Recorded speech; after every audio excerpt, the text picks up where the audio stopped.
જોધપુરથી સુરત જતી એક ખાનગી બસ અકસ્માતનો શિકાર બની હતી। આ દુર્ઘટનામાં બસમાં સવાર 14 મુસાફરોને ઈજાઓ પહોંચી હતી।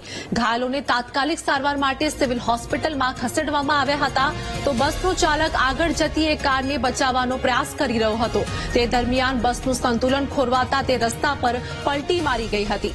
અકસ્માતની જાણ થતાં સ્થાનિક પોલીસ તાત્કાલિક ઘટના સ્થળે પહોંચી હતી અને બચાવ કામગીરી પણ શરૂ કરી હતી।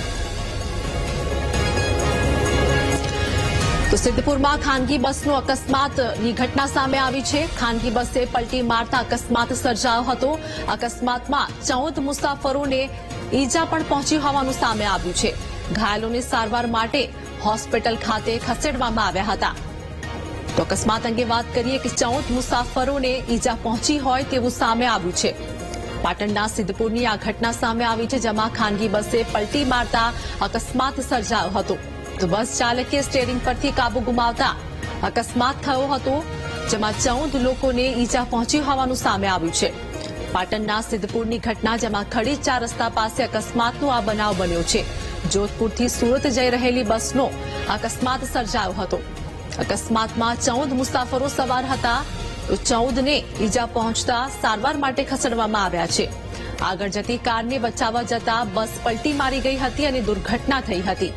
બસ ચાલકે સ્ટીયરિંગ પરથી કાબુ ગુમાવતા અકસ્માત સર્જાયો હોવાનું સામે આવ્યું છે। પાટણના સિદ્ધપુરની આ ઘટના ખડી 4 રસ્તા પાસે અકસ્માતનો આ બનાવ સામે આવ્યો છે। જોધપુરથી સુરત જઈ રહેલી બસનો અકસ્માત સર્જાયો હતો, જેમાં અકસ્માતમાં બસમાં સવાર 14 મુસાફરોને ઈજા પહોંચી હોવાનું પણ સામે આવ્યું છે।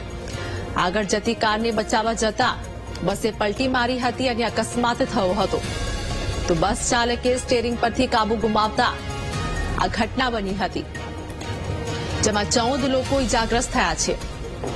તો સિદ્ધપુરના ખડી 4 રસ્તા નજીક રાજસ્થાનના જોધપુરથી સુરત જતી એક ખાનગી બસ અકસ્માતનો શિકાર બની હતી। આ દુર્ઘટનામાં બસમાં સવાર 14 મુસાફરોને ઈજાઓ પહોંચી છે।